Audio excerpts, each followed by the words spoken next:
Hey, fam. If you are watching this, thank you for joining our second Wind Down Wednesday with Texas Brown Sugar.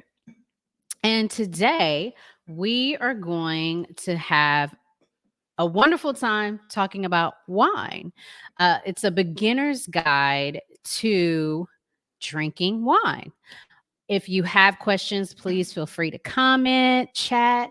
If you would like to add something to the conversation, join us. We would love to hear from you. Any questions you have, ask them. We'll make sure that we answer them. Again, I'm not an expert, but I am a very avid wine drinker. And if I don't have the answer, we'll find it. Thanks for joining.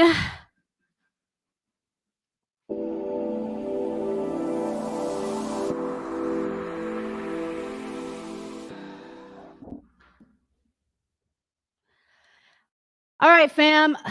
We are going to discuss all things wine.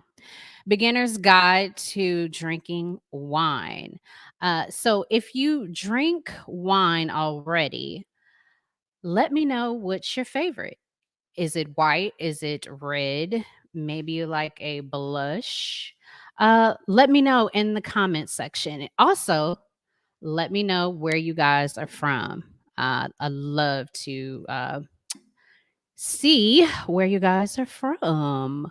And also, I because it's Wind Down Wednesday, uh, don't be afraid if you want to come and hang out with us with maybe a cocktail or some coffee or tea.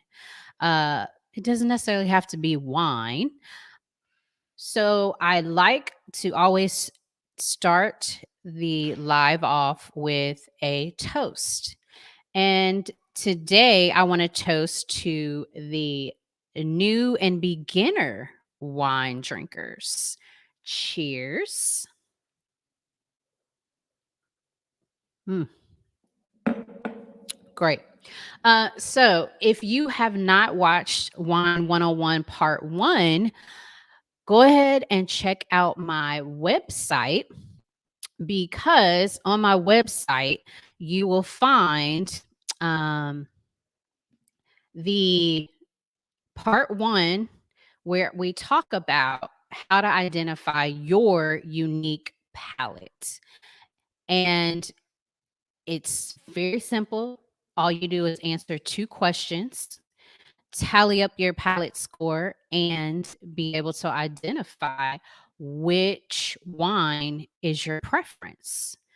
I am a person who likes white and, well, I like light white and a medium red. That's kind of where I fell into. So make sure you check out texasbrownsugar.com so that you can identify your unique palette, because maybe you don't like wine and it's because you're not drinking the wine that you like. So check it out. Plenty of information there to help you identify your palette, what your palette is. Oh, Miss Breezeway 19. Yes. She says she loves white wine, especially a dry Chardonnay. Ooh. Hoping to expand my palate to more reds and more robust flavors. California. Okay. I see you and I hear you. Yeah, I I'm more of a wet person and I like bubblies. So yeah, I tried a dry Riesling this weekend and it actually was pretty good. I did not know after conducting the palate, identifying my palate, I identified that I like dry Riesling. So it's actually pretty good. So, ladies and gents, let's get going. Now, because there's so much information, I had to put it on some slides so I don't forget any of the information that I want to share with you guys. So, join me as we take a look here at some of the commonly asked questions.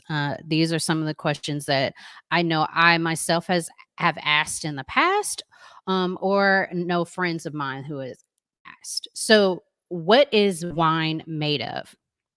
Very simple, grapes. That's it. Most wines are mainly made from grapes. Of course, you're going to have your sulfites, and we'll talk about that in a quick second. But it's just plain grapes. And the reason why there is such a variety is because of where the grapes are grown. So, your grapes in France are going to be different, taste different from your grapes in Italy. Your grapes in California are going to taste different from the grapes here in Texas. And it's all about, of course, soil and the type of grape that you're growing. So, next question, moving on. Now, this is a big one, especially for me, because I have a goal of a body fat of 28%.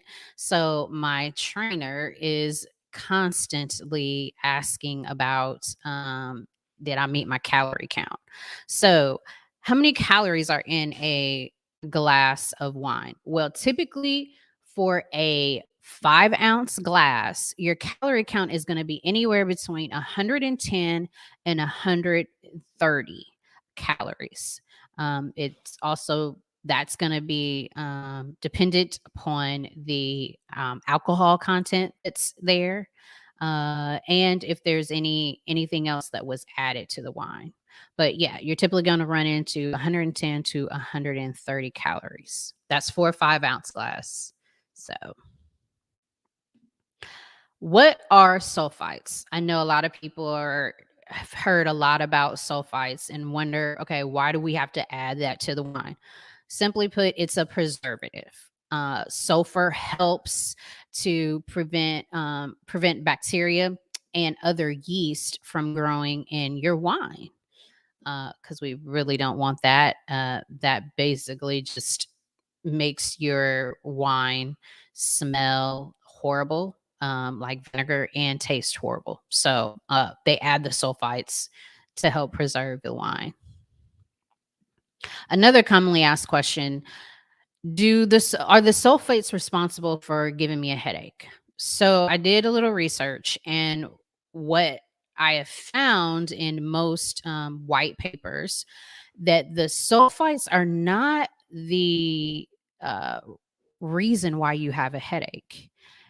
What's causing the headache is typically is because you have some sort of allergy or asthma, and that is what is causing your headache, is your reaction to the sulfites, which usually indicates that you have some sort of asthma or allergy symptom.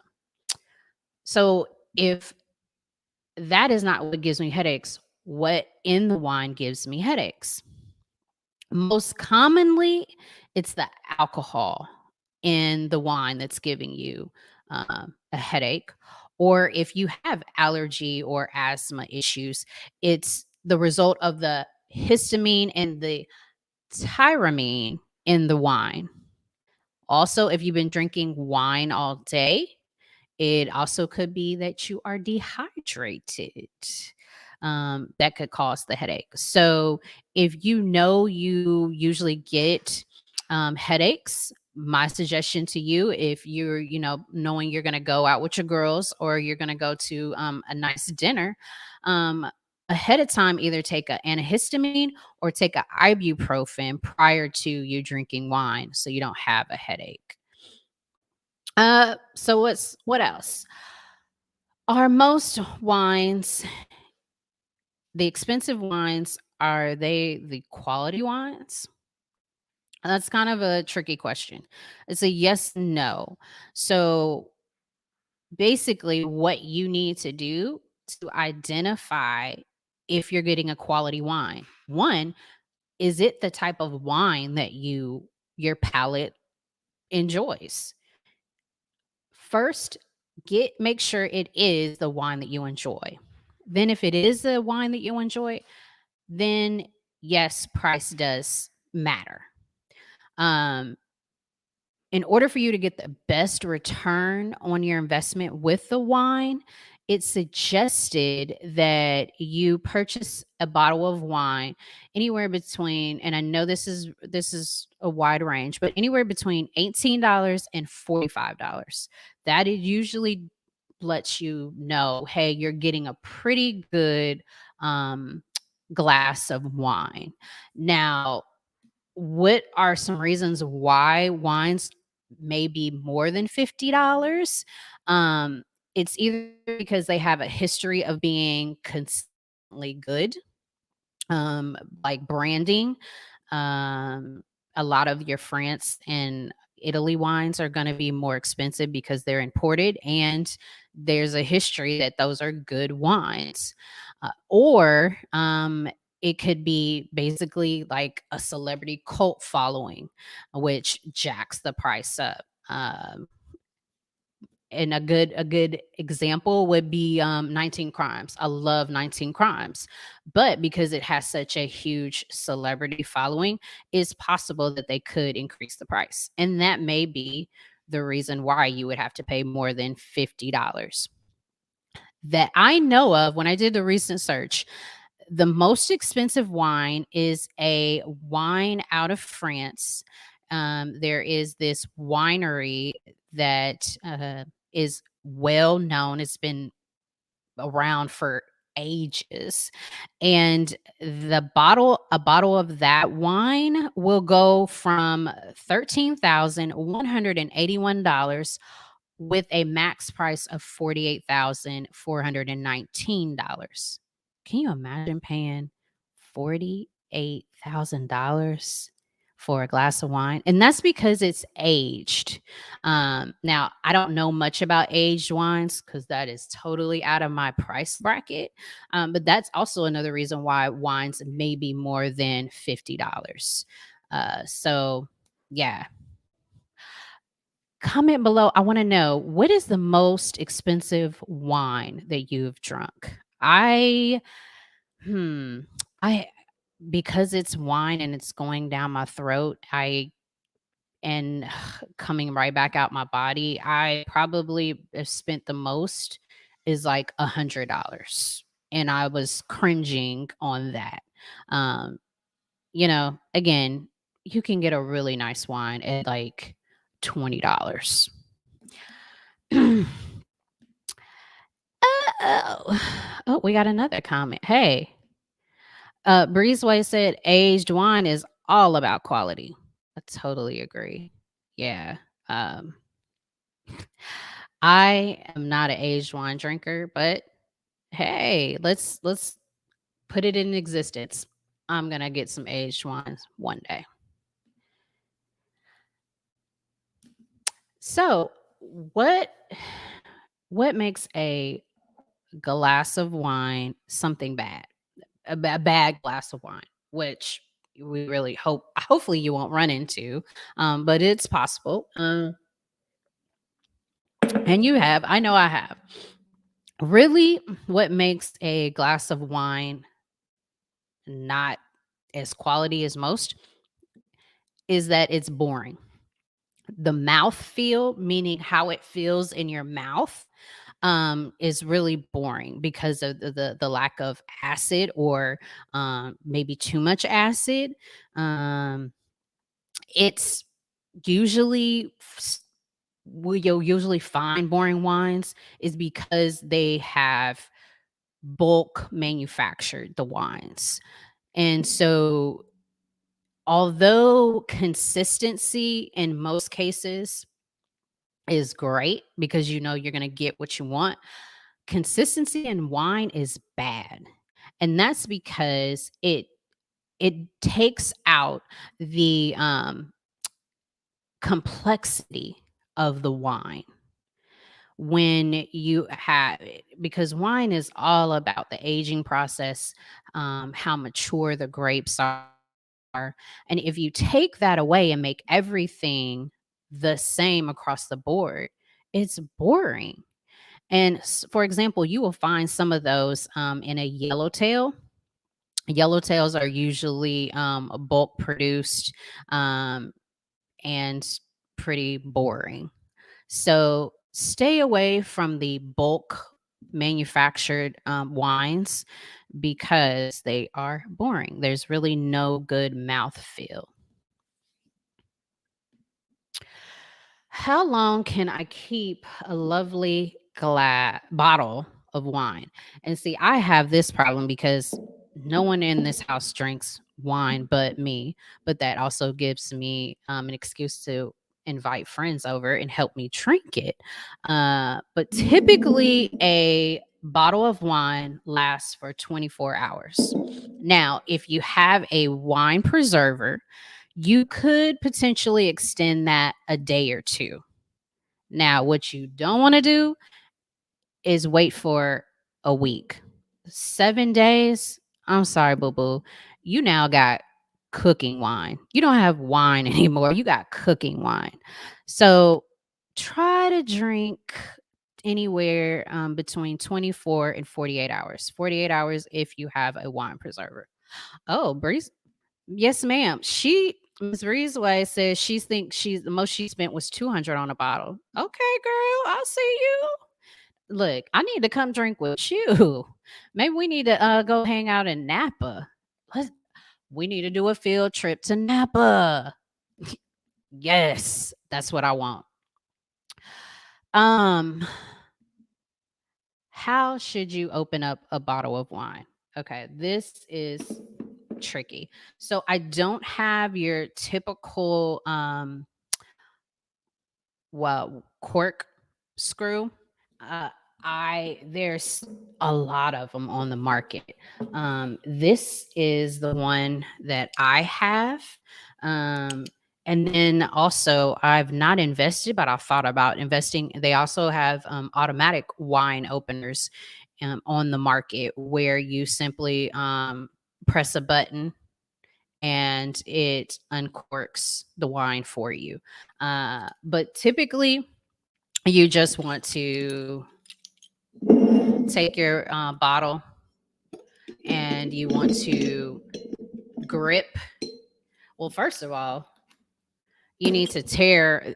Now, this rosé doesn't have any foil or paper, but this red does. And what you want to do is you want to take your foil remover, squeeze, and rotate the bottle, and that will tear away the foil or the paper from your glass, your bottle. Then you want, at least with this one, you simply want to grasp. I don't know if you all can see this here. How about we do this? You simply grasp the bottle, one hand here, and then make sure the lever is in the downward position. You've grasped the bottle so you can get a good grip. Pull the lever up. That inserts your, what do we call this, worm into the cork. And this is very sharp, so be careful. Grasp the cork. You pull the handle back down, and it will pull the cork out of the bottle of wine for you. And then you will then have a cork stuck to the worm. So remove, it'll be stuck here. Remove from the bottle. You lower somewhat so that you can grasp the cork and pull back out. And that's how you can remove the worm from the cork. I might do a video on it, show you all. Star Howard said, "Hey, I need to hang with Miss Breezeway." Me too. $200, girl. Come on. She said, "Napa is always open. I'm here for it. Let's go." What's next? Again, um, practice. Practice at home. Opening this. I'll do a quick YouTube tutorial, and I'll also have both versions so we can open up a couple of bottles of wine. Okay. So, what kind of glass should we drink our wine out of? Great question. So here I have a stemless uh, wine glass. I have several here. So we've got this is a champagne glass.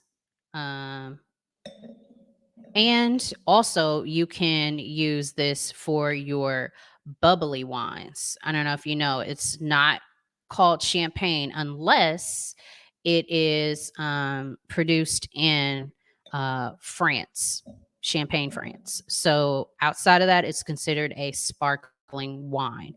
So you can drink a lot of your sparkling wines in a cup similar to this, and then this is typically reserved for whites, maybe some light reds and some medium reds.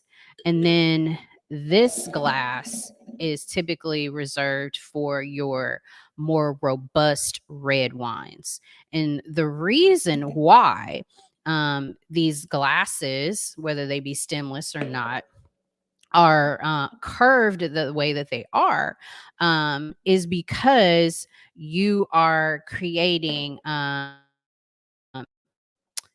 it's all about your senses. So the glass, you want a glass, you don't want like a plastic cup or a styrofoam cup, but the glass and the curve of the glass helps bring the aroma out of the wine better.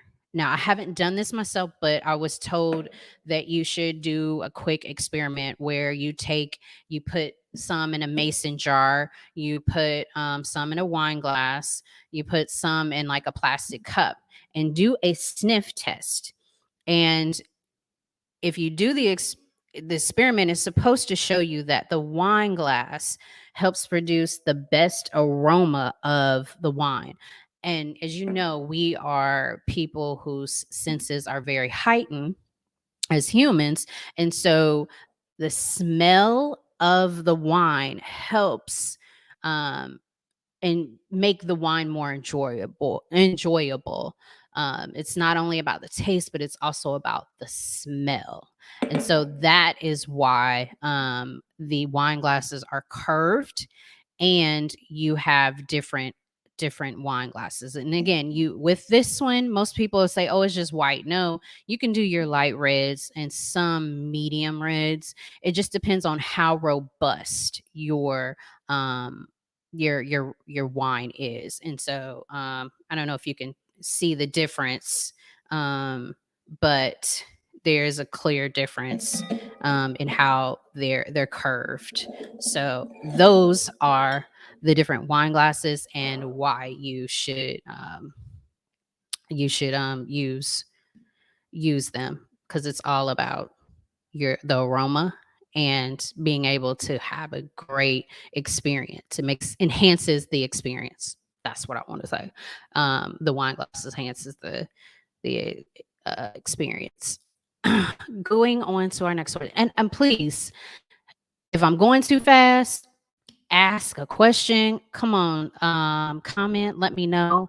Um, Also, if you've had an experience or you think there's a pro tip or some tips and tricks, comment below. Let us know.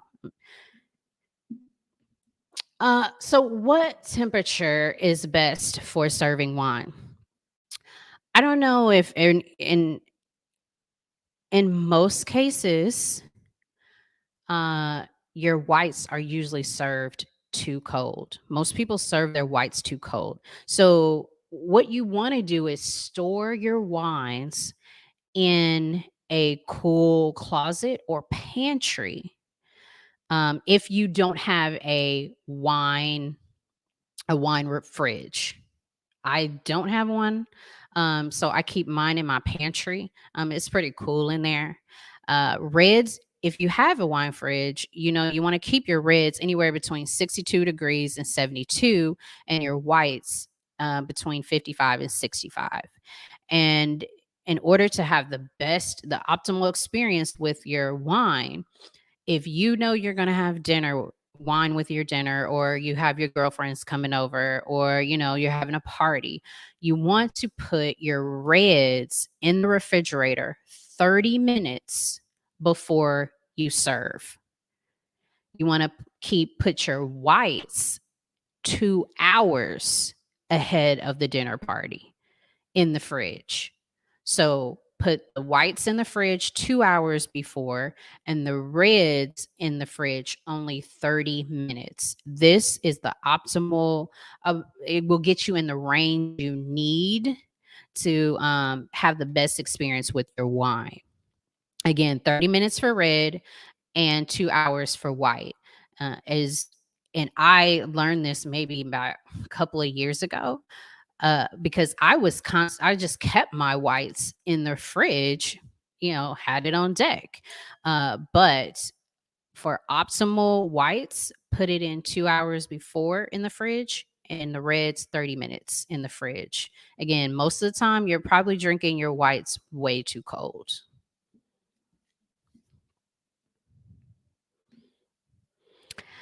Star Howard said that's good information. I usually prefer my red at room temperature.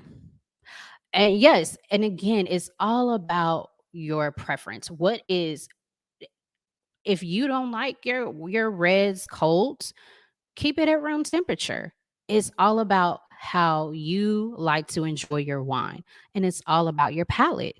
If your palate prefers your reds warm, stick with warm. Maybe you want to try cooling it off a little bit and see how that works out.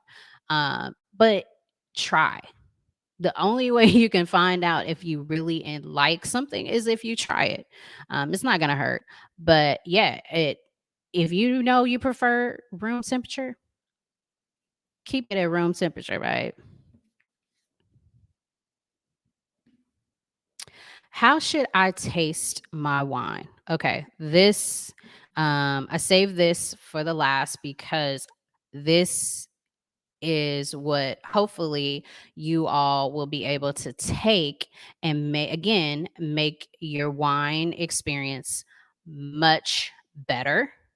And you'll be, when you go to the wine bars, or to a nice restaurant for a steak dinner, you will be well educated, and you will be and feel empowered when your sommelier comes, who is the wine expert, comes and asks for you to taste the wine. So ladies, if you have a glass of wine, let's practice. So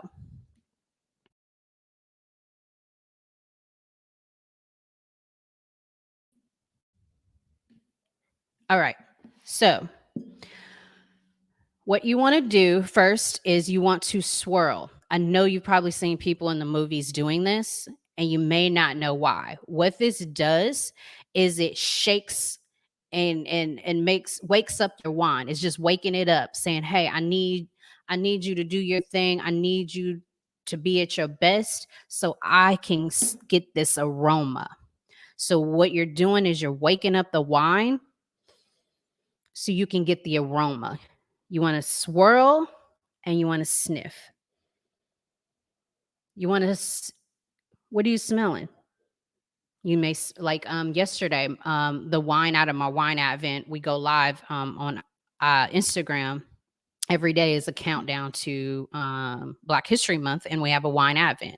The wine that we had yesterday had a chocolate taste to it, which really threw me off. I'd never had a wine with a such a robust chocolate, so that was very different. But yes, so we want to swirl, sniff, inhale, and don't be afraid to put your nose all the way down into the glass because you want to get the full aroma of it.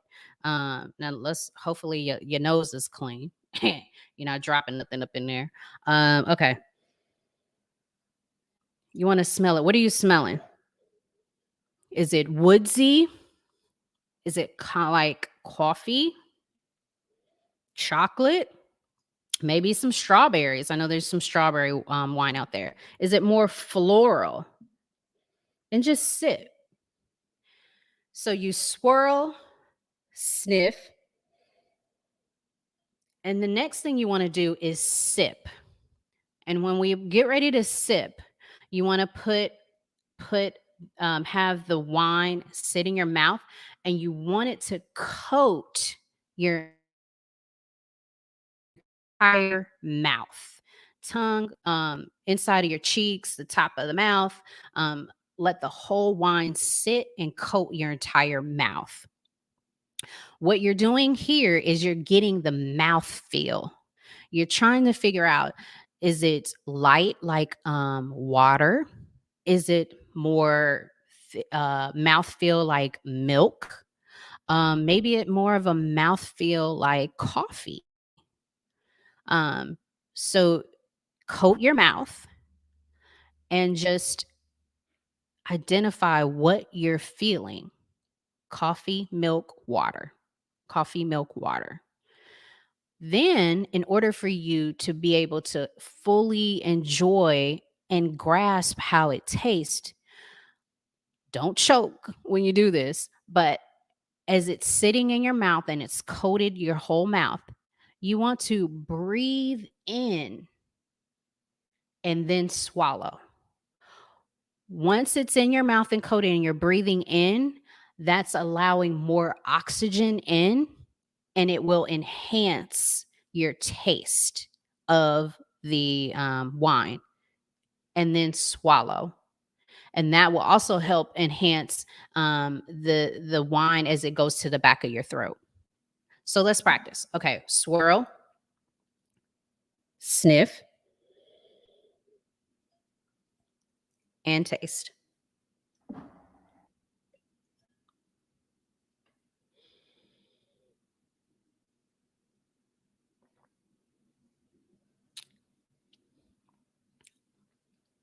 Tasty. Again, sometimes you might have to swirl and sniff several times to help you figure out, is this more floral? Is this more woodsy? Chocolate? But typically you want to swirl and sniff twice and then sip. So let's try it again. Swirl, sniff, swirl again, and sip.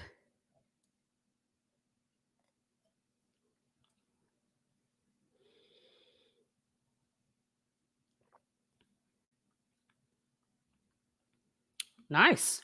Ladies, if you are able to join with me, let me know. What was your mouth feel? Was it milky? Was it watery?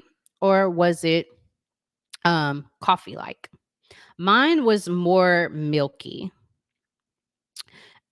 And again, if you go to my website, www.texasbrownsugar.com, and go into the Let's Eat section, you will see where you can identify your palate and what types of wines you prefer. But again, swirl, sniff, sip. Make sure it coats your entire mouth. Breathe in and then swallow. I hope you ladies got a lot from this. Um, and hopefully you all enjoyed this. Um, that is all I have. Does anybody have any questions, or if they want to have any comments, please feel free to comment. I know I love doing this. Um, it's fun. I enjoy wine. I'm hoping to next month have a field trip. There's a black winery here in the Houston area that I'd love for you all to come and visit. And I'm working on the dates now, and we will be live streaming from there. And the owner will be teaching us more about wine. Again, enjoy the process. It doesn't have to be snotty, snooty. It's fun. Enjoy it. I have tried everything from your sweet wines all the way to your very dry red wines. And that is the only way you are going to really truly know what you like and what you don't like. Again, I with based off of my unique palette, I sit in 2 different, categories, and so I like, again, um, light to medium reds, and then I like my whites. I do not like, dry wines. I do know that. That doesn't mean I won't drink them, but my preference is a wet, and I also like bubbly. I'm a bubbly girl, so yeah. Star said, "Oh, she's gonna be in Houston next month. That's what I'm talking about. Come join us. Hit us up. We are all about hanging out in the Houston area. There's so much to do here in Houston. I'm gonna have to probably try and do a field trip every month to show you what Houston has to offer, and it's a lot. Love it, love it, love it. Uh, Ladies, I don't have anything else for you. I want you to enjoy your evening. Hopefully, you feel more empowered, more educated, and drop me a note. Let me know if you have any additional questions. Feel free to, just holler at me. Let me know how y'all doing, what you feeling. If there's a topic you want to discuss, talk about, I'm here for it. I love it. And hey, I'm hoping that I have sweetened up your life. And if that is it, I will catch you guys next Wednesday. Same time, same bat channel. Oh, Breezeway says, do you have any recommendations for dry wines? Ooh, that's a good question because I'm not a dry red wine person. Um, I was told that I went to, and that's another thing. You need to get friendly with your wine bars, some of the sommeliers, as well as some of the liquor stores. I went to Total Wine. Shout out to Total Wine, and they suggested this one. I don't know if you can see it here. Um, it's got an elephant on it. That's why it's a Thousand Lives. It's a Merlot. And they indicated this was a pretty good one. It's a product of Argentina, and Argentina is a pretty good wine area. And speaking of cheap wines, another reason why a wine might be cheap, and sometimes they will recommend cheap wines, is because the wine region and or company have not established themselves. So what they do is they make the wine affordable to get people to try the wine, and then as they advance and become more popular, then they'll start raising the price. So sometimes you can find a really good affordable wine that is just new to the market. So yeah, but I don't have any for dry wine, but Breezeway, I will have it for you on the next time. Next time I will have a recommendation for you. Um Star Howard, thank you, thank you, thank you. She said, thank you for this. I got some good nuggets of information and cheers. Definitely cheers, ladies. Yes. All right. I hope you ladies join me again next week. Um, and I pray that you all have a wonderful week. We're hump day. We have 2 more days until the weekend. I'm super excited. It's coming up. And yeah, hopefully I'll see y'all later. Miss Breezeway said, "Very helpful. Thank you. More on wine pairing." Ooh, funny you mentioned that because that is on the calendar. It's on the calendar around February. So because chocolate Valentine's Day, and chocolate is a really good item to pair with your wines. Definitely will do one on that, but that is scheduled for February. But yes, thank you. I will definitely make sure that we do that one. Ladies, again, thank you. Have a great evening. Be blessed. Bye.